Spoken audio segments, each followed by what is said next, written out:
All right. Thank you, everyone, for joining what is now the Law School Secrets to Success webinar, part 2.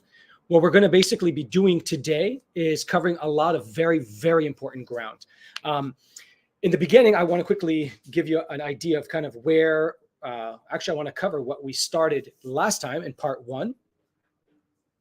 So what we had in part 1 is crafting and assembling the application. So we're basically crafting the perfect profile, assembling your application, and really how to select the right school, the right recommenders, really put together the whole basic process, the foundation, the architecture of your law school application.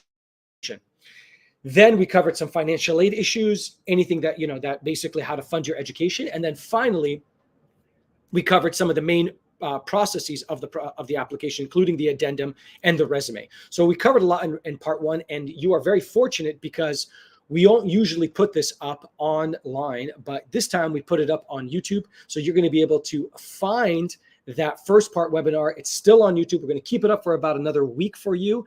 And then we're going to also put up part 2 for you. So you'll have both of them up there that you can reference at any given time for the purposes of this. Now, very, very important. Make sure to see both parts. And if you do, and you contact us in the next 24 hours, we will provide you with a one-time license for our mastery workshop, really our law school admissions mastery workshop, which a lot of this is based on that. Even though this is in 1 hour and compacted, that one is about a 170-page guide that you'll be getting, plus 3 videos and a free checklist. And we'll talk about that towards the end of this video. Now, let me give you a little bit of background of who I am and why I'm able, I think, to be a good spokesman a good spokesperson for this topic. So by way of background, I went to UCLA as an undergraduate, then went on to Berkeley Law for law school. Now that is where the real work was, because for me to get into law school was no joke. I bombed the LSAT 3 times. I hate that exam. That's why we don't, as a company, do anything with that exam. We just basically focus on the application process. Why? Because despite screwing up the LSAT so many times, I was still able to put together a really good, solid application to give myself a good shot at admissions. And so with that application that we're going to be talking about, how to tell the story, how to really position yourself in the best way possible, that's how I was able to get into Berkeley Law School. While I was at Berkeley, I was on the law review. I started a journal there, so I really maximized my education. And we're going to talk a little bit about that also towards the end. And then finally, during law school, I went and did a master's degree at the University of Cambridge. And then 10 years later, after having worked with the US government doing international law, working in corporate law, being an entrepreneur, I started Right Track Admissions and went back to graduate school, as you can see there, at the Harvard Kennedy School, where I got a full scholarship using a lot of the tools that we created through Right Track. So that's by way of background. As I said, I did corporate law, international development, and entrepreneurship. So really feel qualified to basically provide you with the information that you will be getting today. All right. So without further ado, let's jump to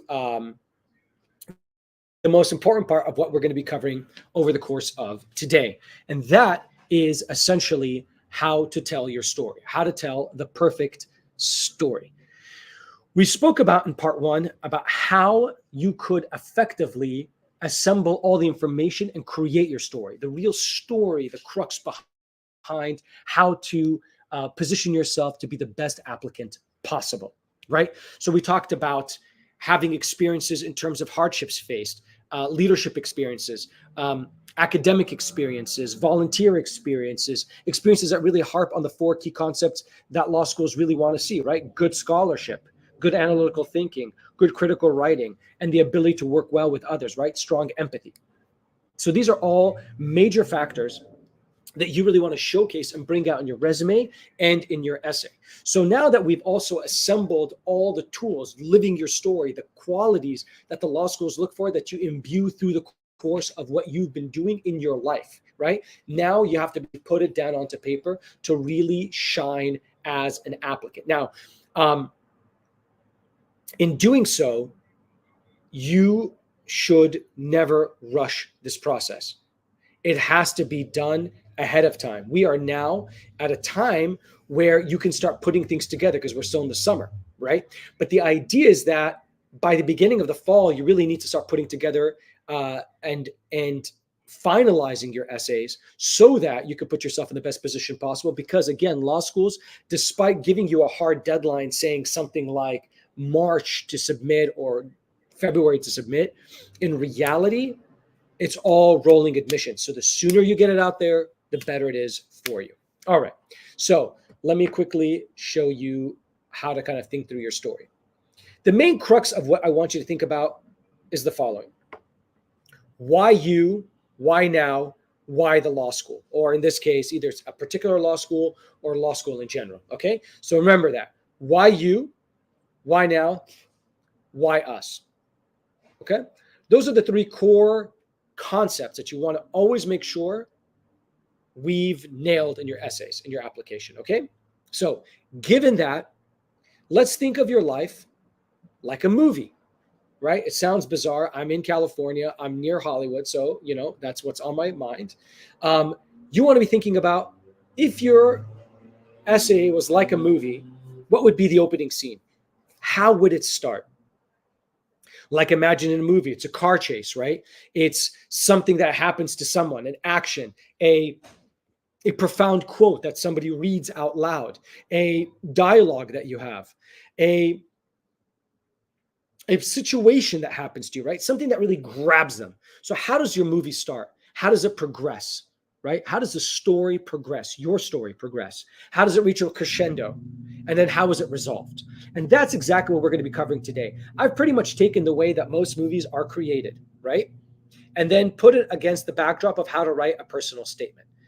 This, to me, is the secret sauce. It's our sauce. It's what's worked for over 16 years to get students who otherwise had no hope in hell to get into a top school, law school and otherwise. Okay, so let's go piece by piece, and then we'll break it down a little bit more.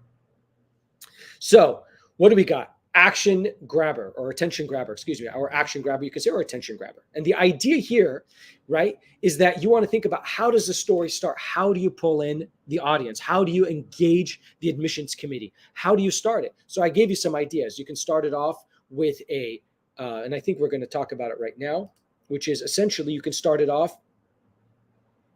You can start it off by talking about a dialogue. You can start it off by talking about, like some kind of sequence of a dialogue that you have with someone. A quote can be cliche, so you have to be careful of that. An action sequence, an epiphany that you had, some kind of realization, some kind of in the moment experience that you've had. You can also do the fast forward and then rewind back. So you're in the middle of an action sequence and then it fades to black, and then it kind of goes into where you are now, right? But be dynamic. Think about it. Again, they love to see essays that really can engage them, but still have some profound takeaway message. Okay. So again, we start off with the attention grabber, the inciting incident. This is what they do in the movies. It's something that grabs their attention, right? Then we kind of pace it back, fade to black, right? And in this concept, as I said, think about it like this. The way that you want to kind of design it, it's 100 to 125 words for the attention grabber. And you want to think about it. You start with the action, then you provide a little context, as you can see there, and then you give them a roadmap. Okay. So that's kind of how you want to think through it. So going back again, that's the attention grabber. Tension is high, not super high, but high enough. That's the start. Then we go into B, background, and that's the character development. Now we get to know who you are. Okay. So B, background. Again, target is about 125 to 175 words. So probably about 15% of the essay, right? And here you're really going to get into who you are, right? What is your upbringing? What are the studies you undertook, right? Think about all those things that give you and allow you to realize and develop those values that you want to live by for the rest of your life, right? That's what you want to have in B, is who are you? What are the values that you hold dear to yourself, right? And how have those grounded your true north? Okay, super important. B is a very, very pivotal paragraph. Again, as you can see there, character development, who am I? That's the fundamental question that you're asking, right? Who am I? And that's how you're going to answer B, background, right? That's the second paragraph. Based on your background, we're going to go into C, which is career. And as you can see, the tension starts getting a little high. Now that we tell them a little bit about our background and upbringing, our family, what we love to do, our studies, kind of the things that really give you, as I said, your core values, then we get into a little higher tension. And that's the story development. It starts to develop there, right? As we get to know more about what you've done. So given that, think about this. C for career. Think about your academic career. And if you're able, your professional career, right? Target words similar to B background. You can probably do 175 for career, 125 for background, or vice versa. But you definitely want to this is where you kind of flex. This is kind of where you really showcase what you've done. Based on who I am, here's what I've done about it. Guys, this is true authenticity. If you were sitting in front of me, I would ask you, define authenticity in terms of leadership, authentic leadership, as we hear a lot about. Here is what you would say, yes. Authentic leadership, true leadership is where you have core values that you sing its praises and then you act based on those core values. And that's what the school wants to see right there. So under C, this is where you really kind of say, based on who I am and what the values I hold dearly, here's what I've done. Here's what I've studied. Here's how I've impacted people, right? Very, very important. Okay. That's C, career. And that's a pivotal part where it gets us to D, direction, the climax. This is where you have to make a decision, right? This is kind of like, and I say this, and apologies for the movie analogy that doesn't, that may be too old, but think about Star Wars. Think about Luke Skywalker. We have an inciting incident that starts off the movie or the series. Then it starts developing Luke Skywalker. Who is he? Not knowing his background, knowing that he's destined for something greater. That's kind of his upbringing. Then it starts to develop a story. He meets Yoda. He tries to figure out what he wants to do. Then he has to reach, and he knows that there's an evil empire, right? And then he has to make a decision.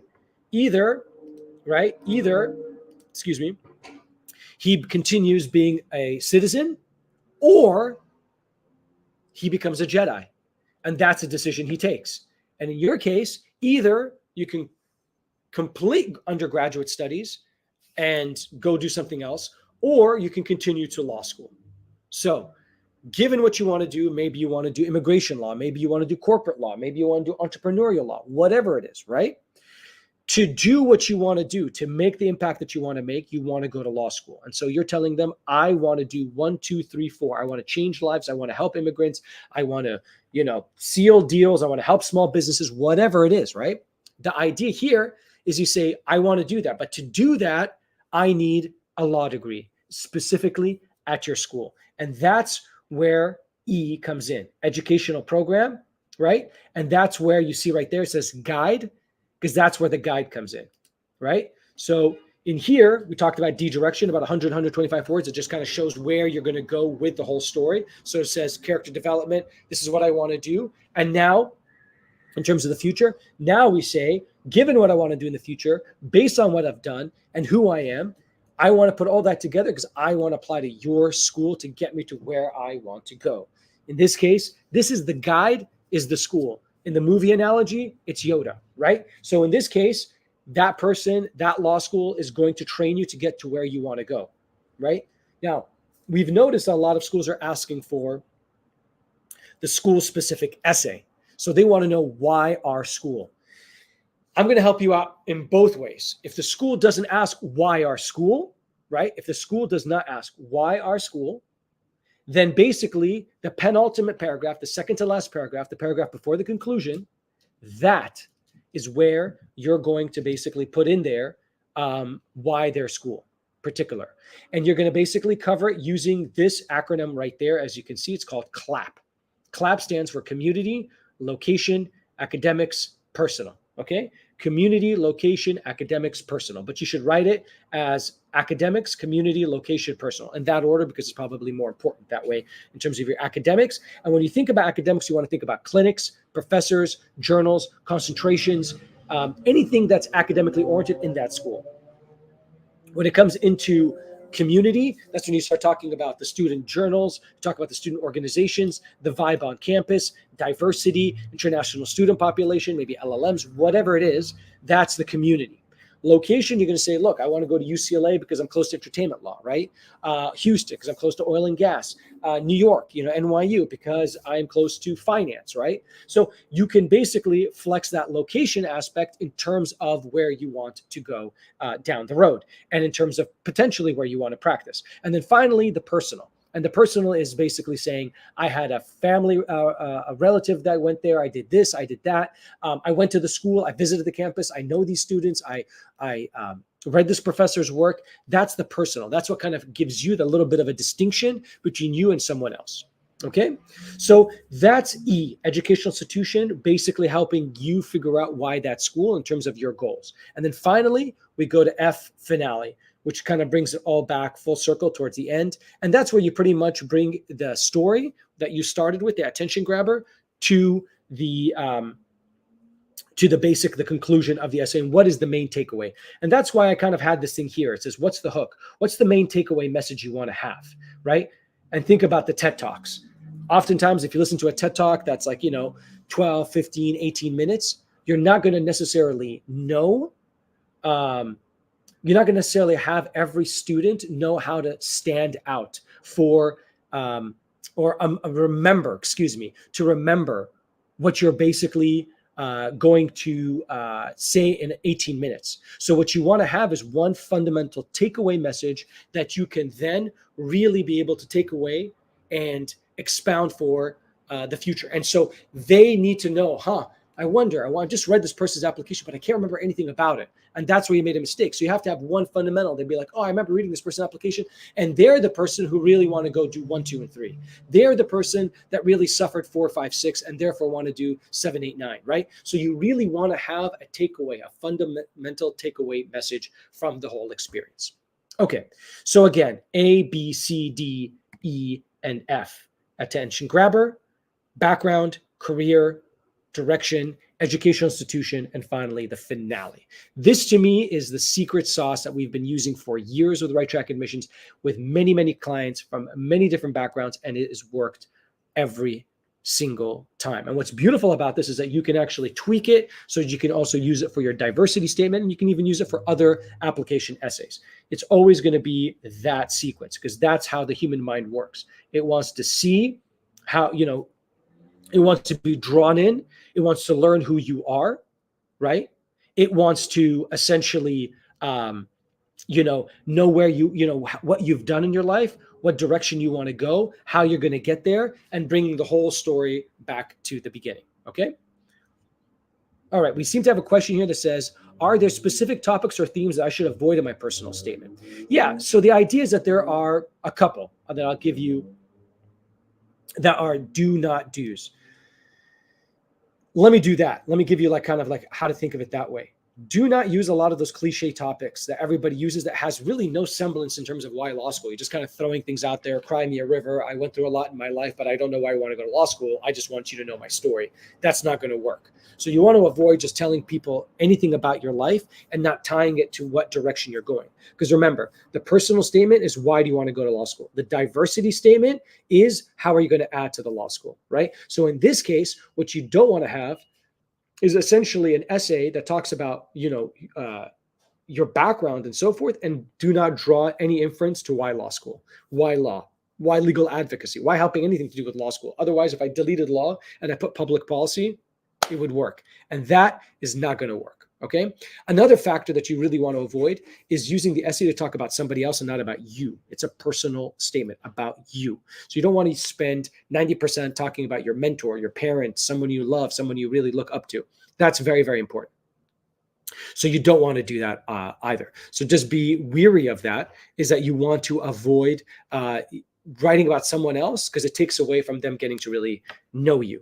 Those are two real things that you want to avoid in your essay. And then obviously not answering those fundamental questions that we talked about at the beginning, right? Which is, why you, why now, why us? If you completely overlook that and you don't answer those fundamental questions, again, you've missed the point, and your application or your personal statement is going to be worthless at that point. And I'll quickly answer this one. How important is networking in the law school admissions process? I'm going to get to that. So hold that question, because I believe, actually, no, I covered that in part 1. So you can check out the video in part 1. But I'll quickly answer that question. So thank you, Anna, for bringing that up. For those who didn't get the chance to see part one. But the networking aspect is important. In fact, I think I was able to get into Berkeley Law because I met the Dean of Admissions, because he got to see a face to the name, and I met him at one of those law fairs, and he knew me. And I also knew alum that knew him. So I was able to name drop and say, oh, I know this alum of your school that highly recommended I speak to you, and they highly recommended your school, and they think I'd be a great fit for it. And they're like, oh, great, give them my best, or whatever it was. And then I was able to speak to them, to that dean, so that when the essay came out, it's not the essay, excuse me, the application was on his desk, he was able to read it and remembered that I'm the person that he spoke with at that law fair. All right, let's proceed. So now, some people may be like, excellent, I'm so excited. You gave me the whole structure of everything I need to think about for the personal statement. 2 days later, they'll come back to me and be like, I don't even know what to do. I don't even know where to start. How do I start? Right? Fundamentally important question. Okay, guys? So here is what I want you to think about. This was an important slide I added more recently because I really want to kind of bring this home. First part of the aspect is you want to ideate. So you want to brainstorm and kind of what we call free writing. Just throw ideas down on paper. Just do a dump of information, just a dump of ideas. Now, we spoke about this in part one, which was assembling all the points, the experiences, the moments in your life, right? And you're going to put it down so that you can constantly go back to it. So maybe you have a working document, like a dynamic document, it's a Google Doc or something. And every couple of months you typed in some crazy experience that you had or something. Then around this time, when you're applying, you look at the document, be like, okay, so this happened, and then this happened, and this happened. I know I want to go to school for this reason, and this happened.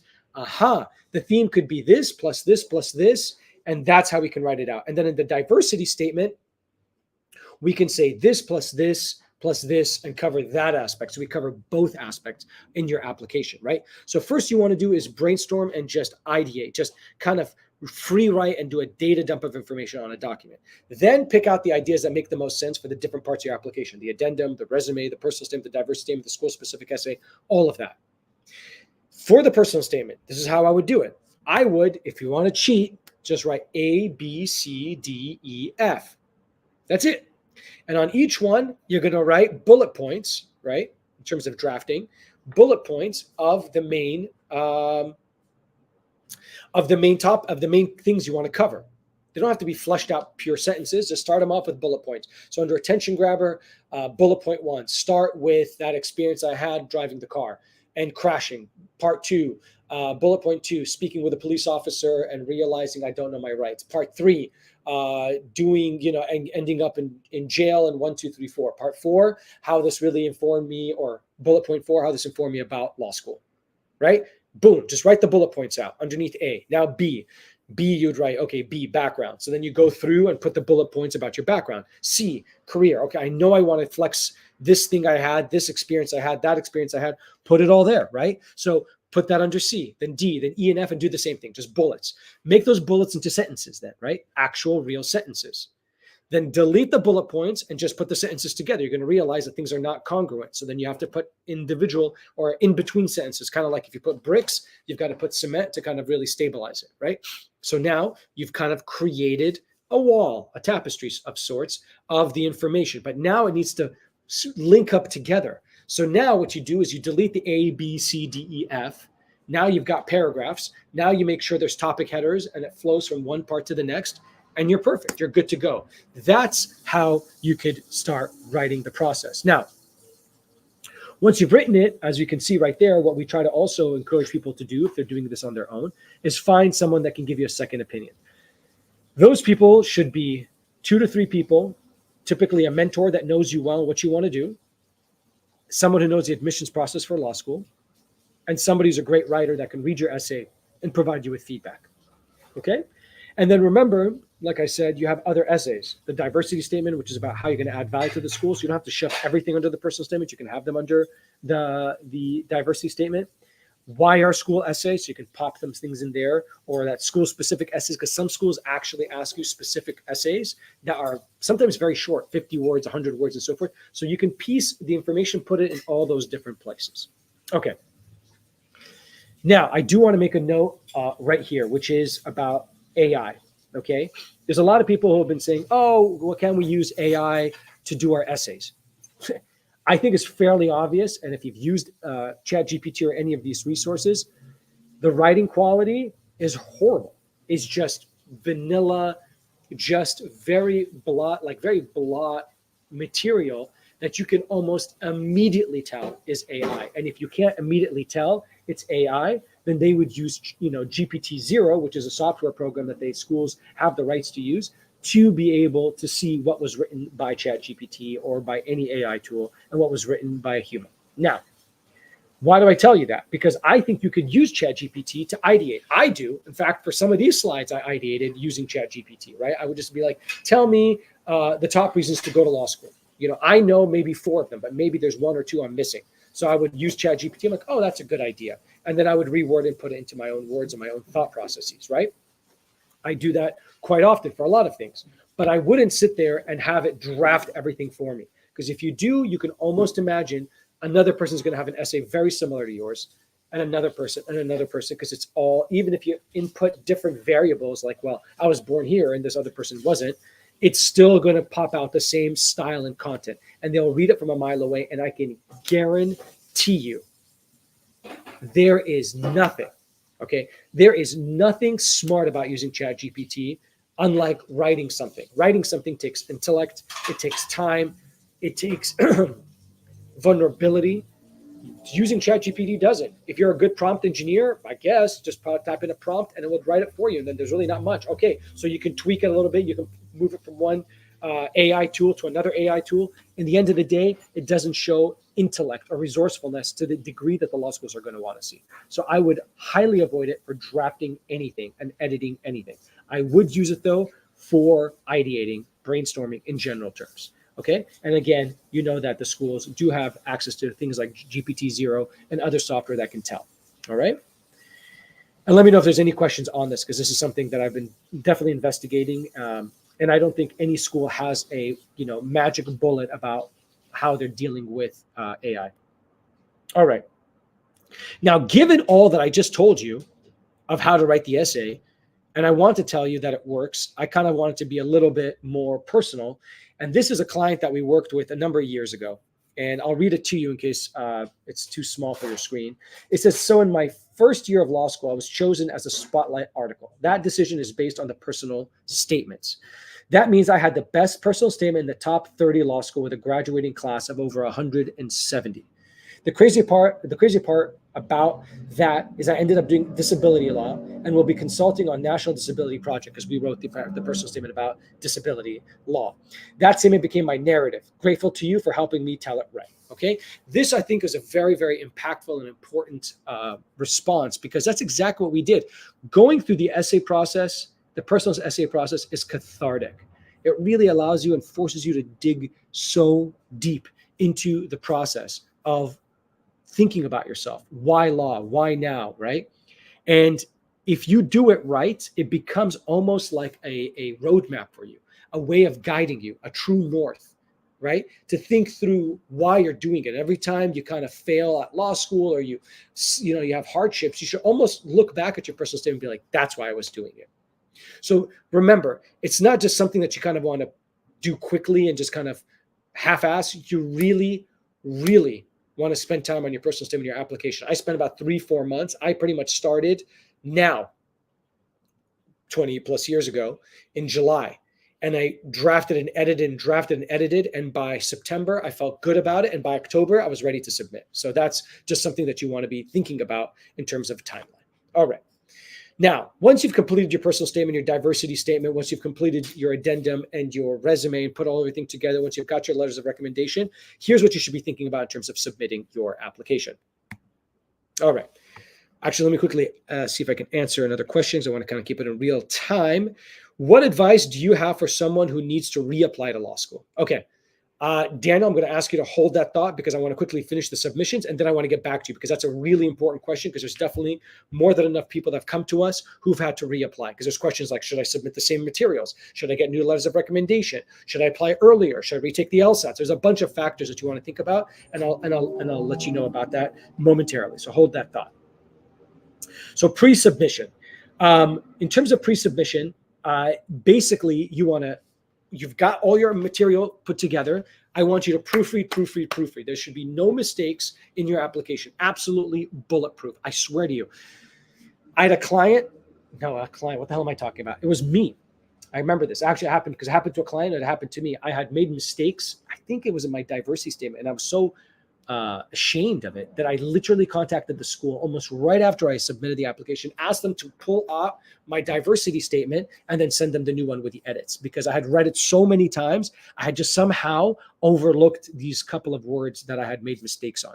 So make sure to proofread, out loud, make sure to sleep, wake up and proofread again. And then, like we talked about here, if you have someone that can help you in terms of someone reading it and they're a good writer, then you can basically have them obviously proofread it as well. So first thing you want to do is proofread. Submit early rather than later. That's important, but I want to temper that by saying do not feel rushed when you submit. That's also a very, very important factor. So I say definitely want to submit it by Thanksgiving, right? No later than the first week of December. That's important, okay? But if you can do it by Thanksgiving, I think you're in good standing. Okay. But if you're rushing to submit it by Thanksgiving and it's not your best product, then don't do that. Okay. Make sure that it is really in good shape. If you have to wait one extra week to really like nail it and submit it by the beginning of December, do it. But if you are like the enemy of good is perfect and you keep procrastinating, pushing, and now it's January and now you think you have the perfect application, you missed the boat, because what you would have gained from submitting it early has been offset and undermined by submitting it so much later. Even if it was really, really good, it's now probably you've missed the boat. And a lot of the seats in the school have already been filled, which is why you want to start early. So don't rush to submit, but definitely try to submit early. And also give yourself enough time to address any of the issues as fast as they come up, which is, again, why you want to submit early. So let's say you submit and it's like, I don't know, end of November, and you think you're good to go. Suddenly the school comes back to you in mid-December. Hey, by the way, your recommendation list is not complete. Somebody didn't submit their recommendation. What? Now you've got a couple of days before Christmas to quickly get that letter of recommendation in. If you had submitted it by January and they got delayed and pushed because there's a huge influx of applications in December and you're now at the bottom of the pile, then they get to your application. Then they tell you your recommender didn't submit. Now you're in February. Your application is good as dead. All right. So that's something else that you need to be thinking about. I also say kind of keep backups. I wouldn't say backups like back in the day we had paper backups of things. For you, just have them so everything's accessible. You have a backup of your personal statement that's in the final draft form that's for that school. I had folders for each school with each tailored application. So you just want to kind of have that there and think of it in that perspective. Okay. Now, post submissions, keep active. It doesn't stop. Once you've submitted your applications, keep active, because if you ever waitlisted, you want to give them more material. Since I last applied 4 months ago, right? And we're going to talk a little bit about letters of intent, LOKIs, letters of continued interest, excuse me. And we'll talk a little bit about that. But what you want to have is more things. Since I last applied, I got a scholarship. I got great grades. I did this volunteer activity, right? So you want to keep your application active, right? Keep your profile candidacy active. Prepare for the interview. We're going to talk a little bit about the interview in a little bit. So you want to prepare for that.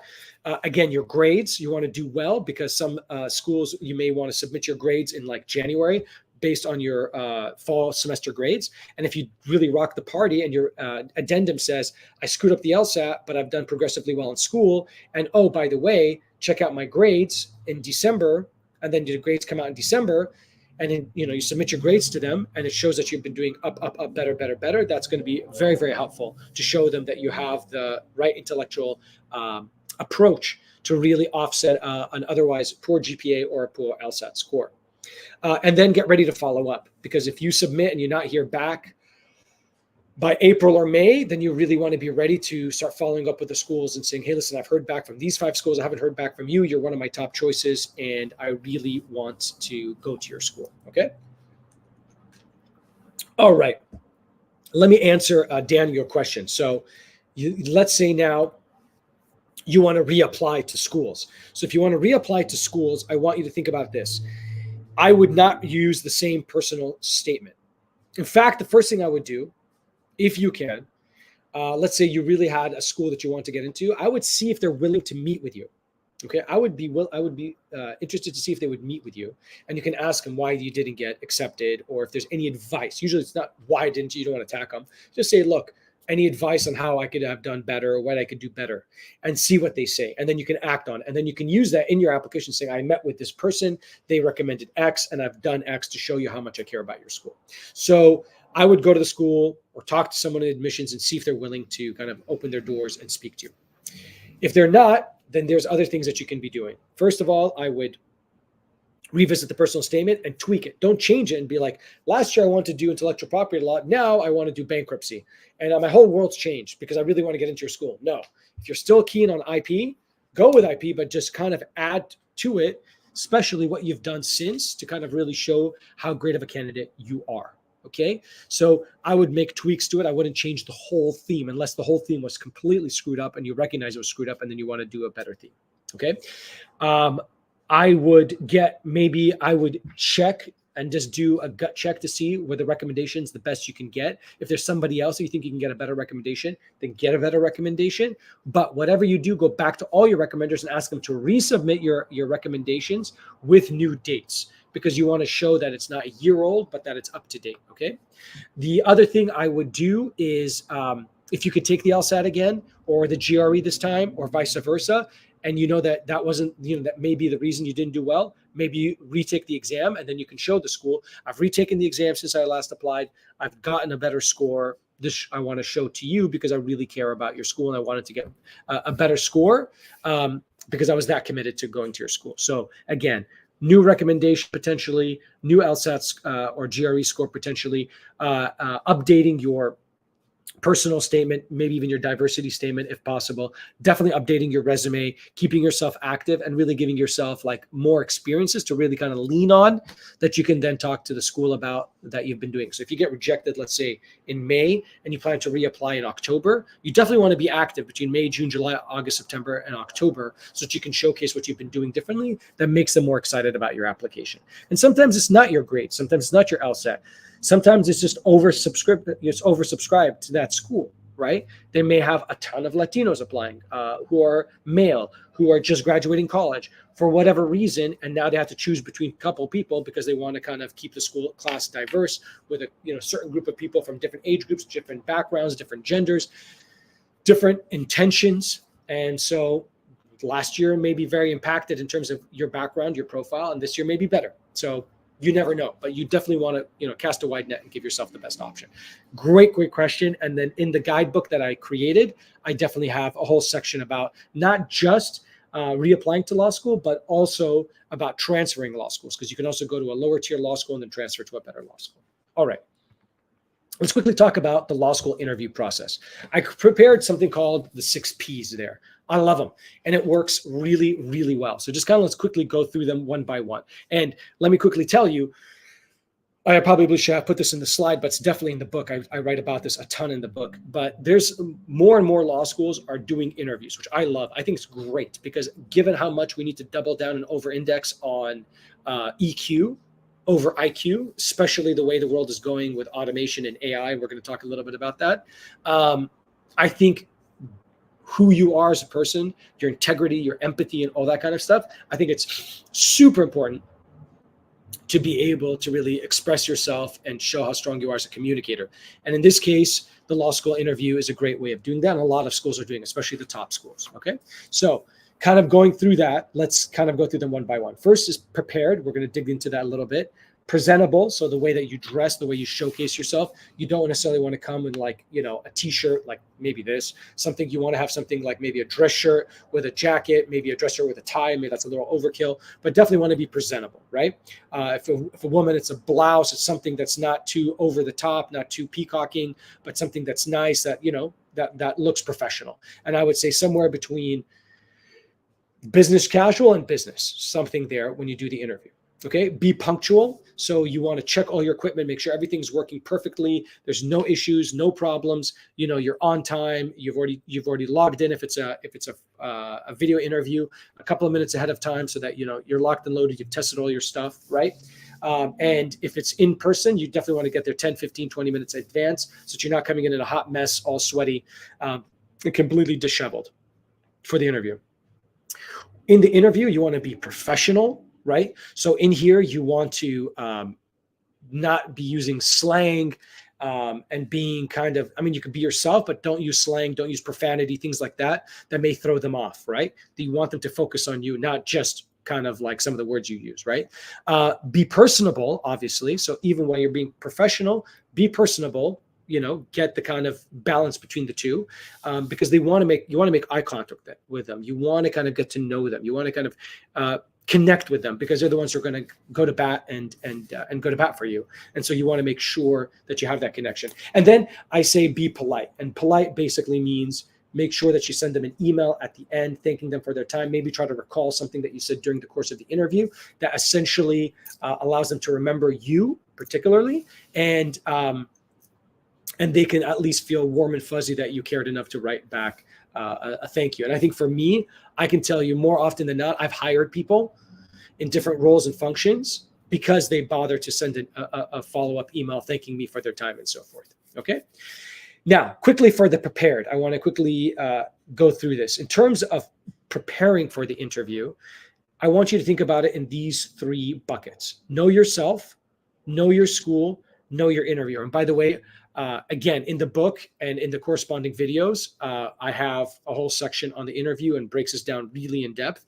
But also, if you just want to get something quick, on our YouTube channel, which I'll show you at the end, we also have a video on the interview process. Even though I think it's for college, but you can easily see how it could be applicable for law.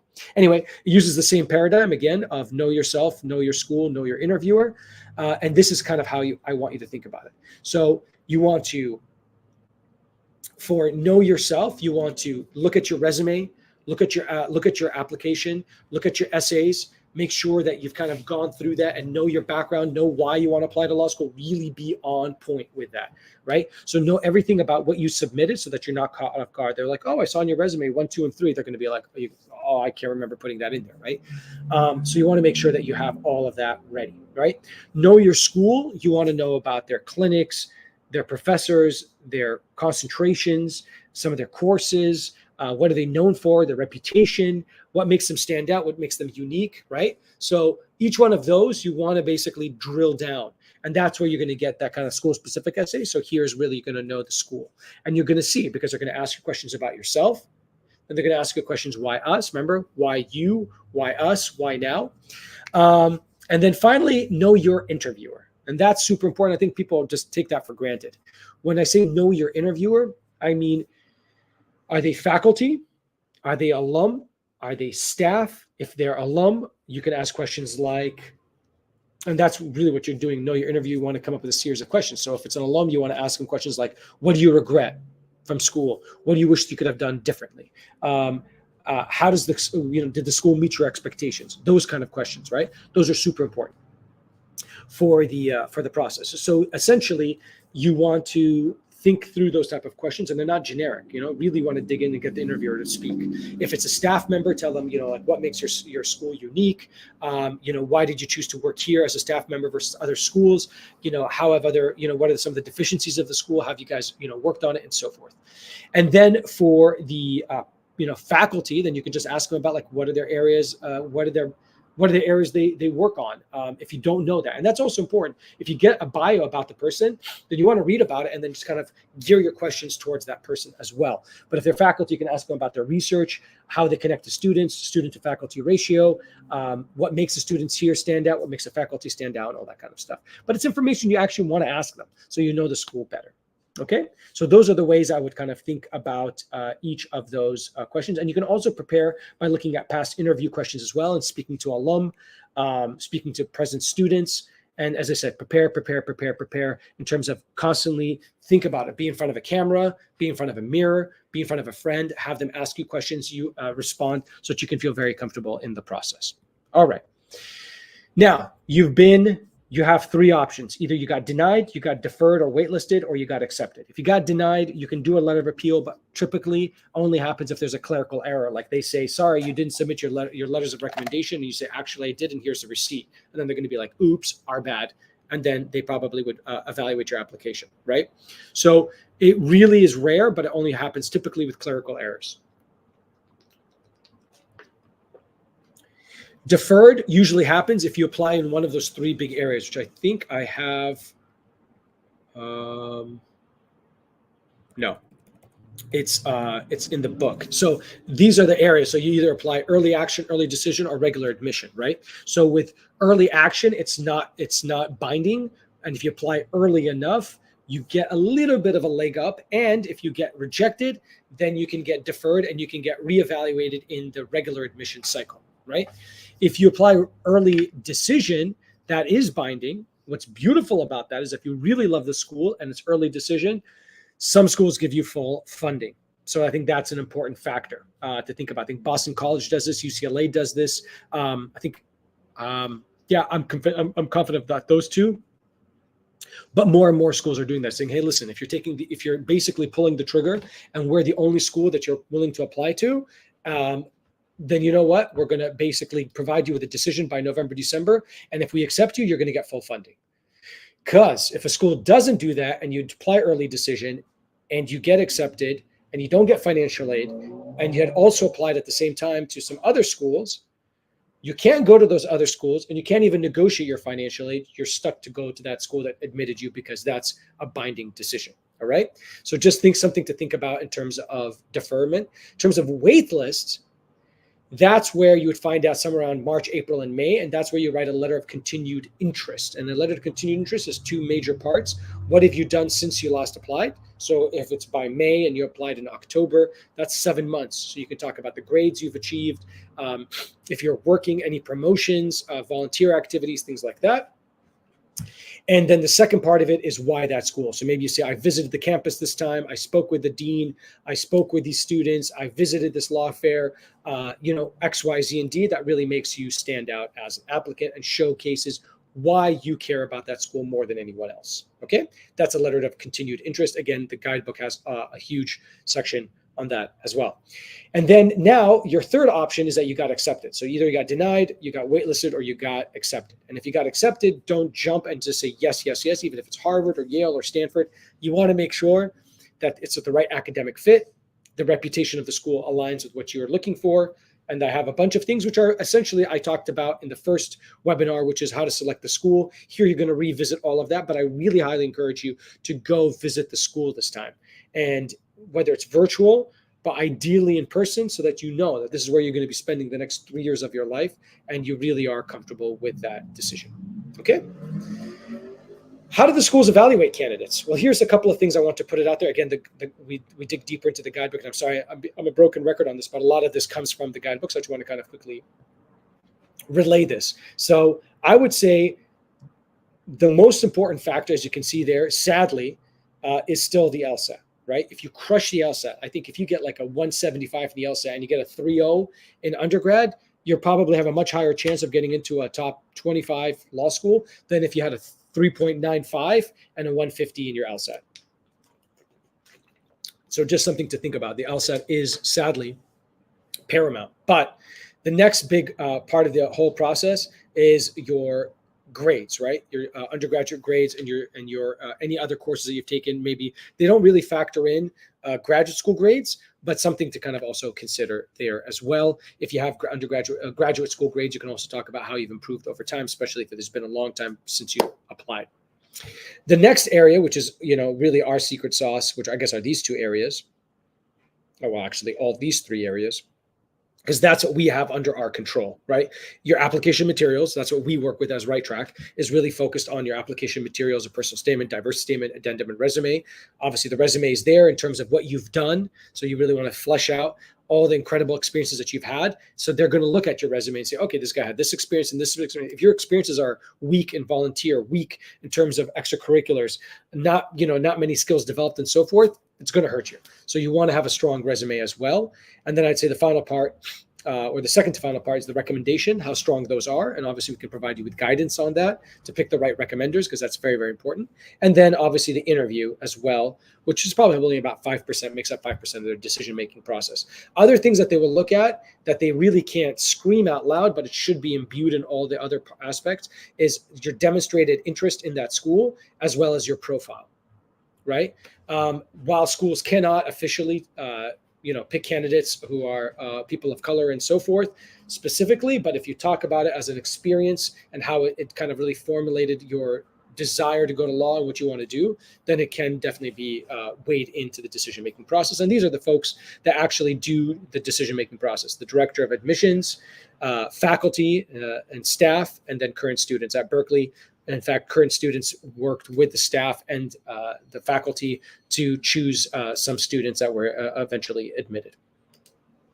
All right, a couple of quick pro tips because I know we're getting up on time. And guys, please feel free to write any questions that you have so I can quickly answer them in between some of these slides. But here's kind of a quick timeline strategy. First of all, right now as we speak, you should be brainstorming and mapping out everything, assembling, registering for the LSAC, assembling your application, your resume, thinking about the schools that you're interested in. Then you're basically going to work on your standardized testing, sign up for prep courses, put all that together, and you really want to take the LSAT hopefully during the summer. And in worst case, again, if you have to retake it, you take it in the fall. Finalize a school list because that's kind of helps you think about what essays you have to write and when you have to write them and what they require. Then start preparing all your application materials, your recommendations. Make sure you have those buttoned up and uploaded to LSAC, to the portal. You have started outlining all the deadlines for the different programs. You've already started putting together your essays. You're refining your essays. You're refining your materials. You've already collected all the transcripts, and everything is pretty much done so that by November you can submit. Okay. Between September and December, that's when you really want to be submitting your application. As I said, no later than the first week of December, but ideally by Thanksgiving. You should be looking into financial aid as early as September and through to January, looking into the financial aid. And actually really beyond, it couldn't go up to I guess by January, that's when FAFSA is due.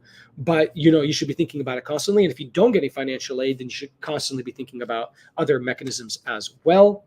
And then finally, your final decision around March and May, that you'll find out your final decision. Just you put in your deposit, secure housing, and go to the orientation and so forth. All right, so that's a bit of a timeline strategy for you. Now, side note, I promised folks that watch the first webinar how I graduated law school, not only debt-free, but I should have written up there with a profit. I probably was one of the few. Now, I did go to Berkeley.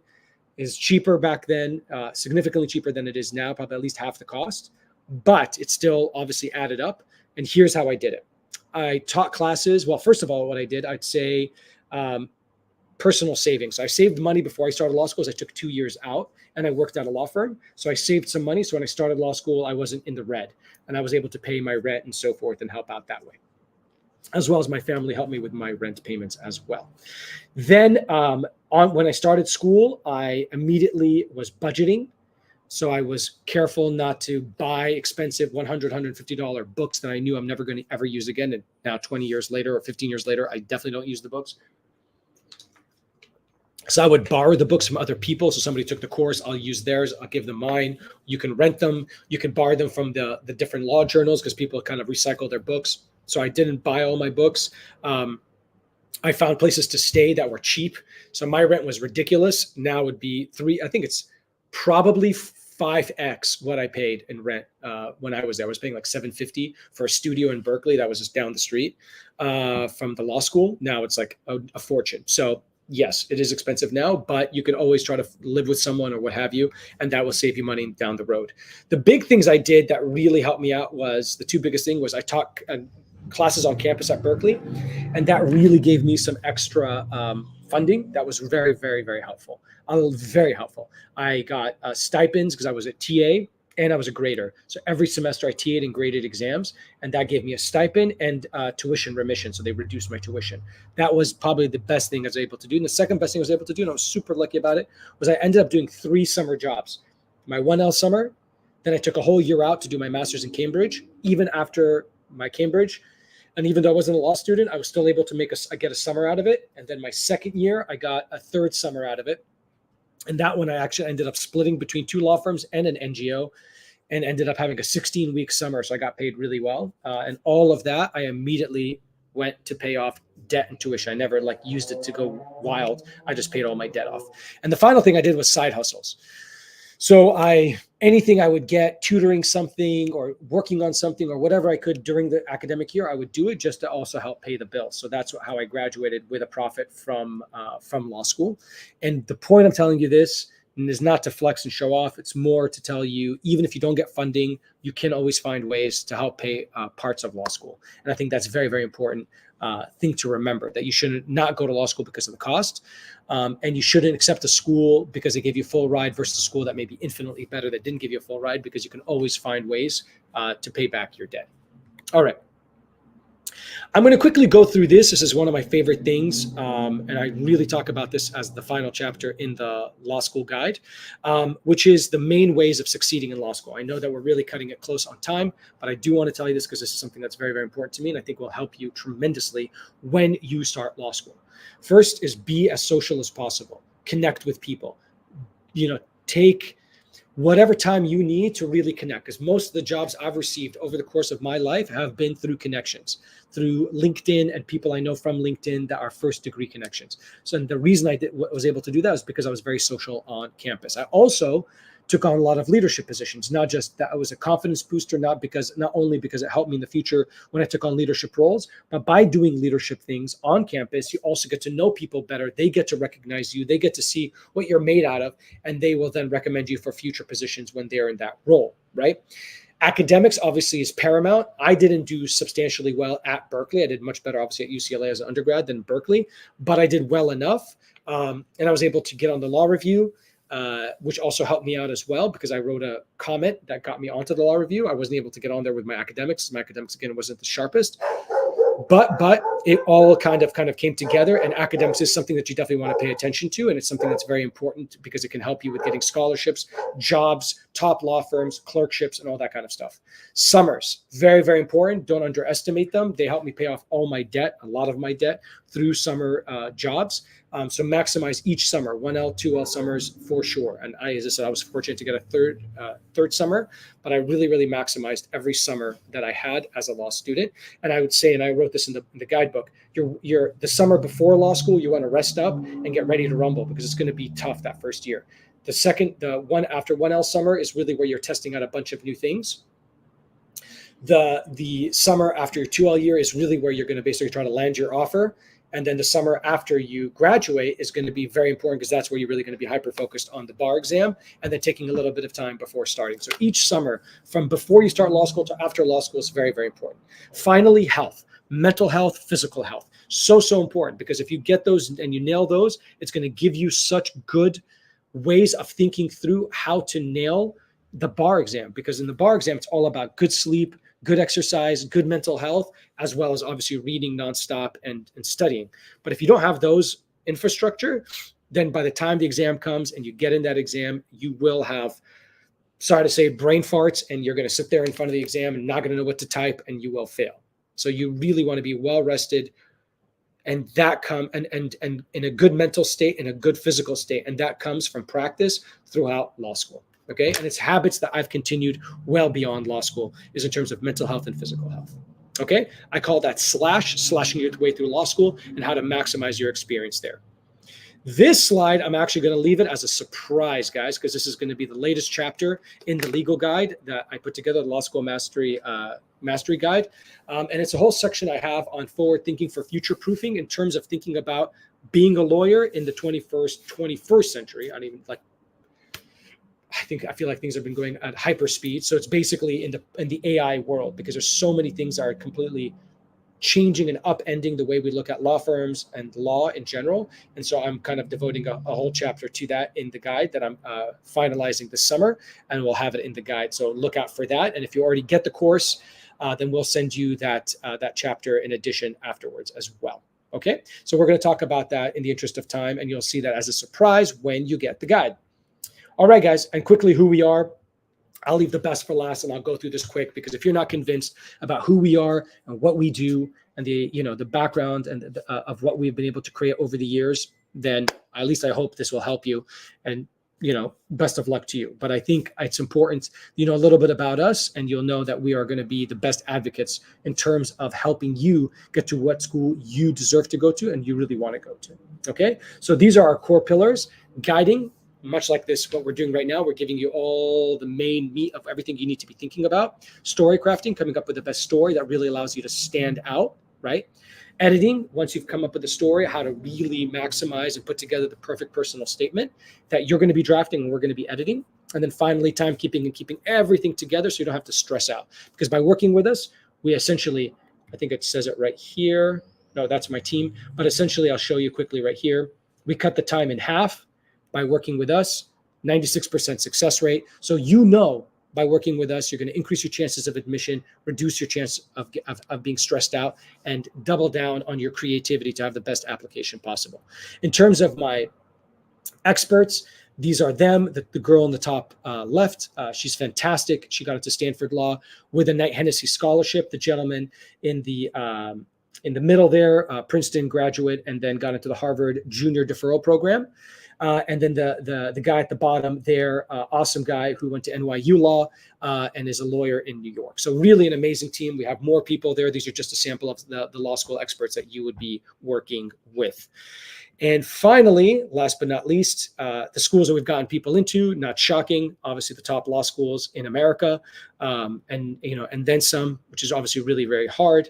And then finally, the law school guide, which again, I'm very, very proud of. It's something that's been very, very important to us and something that I think has helped a lot of our applicants. It's basically taken 16 years of knowledge and put it down onto paper and in a video that you can also review. So make sure that if you hit us up, you would be able to get a 25%, you'll get the free mastery course, or at least, let's put it this way. If you hit us up now and act now, within the next 24 hours, you get a chance at getting the course. But more importantly, you get 25% off if you use that code. That code, I believe, is for 24 hours as well, but I think we're going to extend that for about 48 hours. So let's make sure that you also sign up for that course. This is going to be, a lot of very, very useful information. And as you can see down here, if you want more videos on the topics and not want to buy the course, we have a lot of our videos for free that I've recorded over the years. And you can find us on YouTube at Right Track Admissions, also on Facebook, Instagram, and LinkedIn. Otherwise, I highly advise you to check out the course. And of course, if you want to work with us, the earlier, the better, so that you can reserve your time with one of my leading experts, and we can walk you through the process so that you can submit your applications well in advance. Again, guys, thank you so much. I am 2 minutes over. I appreciate your patience. I appreciate your time. And thank you for watching. And we look forward to working with you and getting you on the right track to success.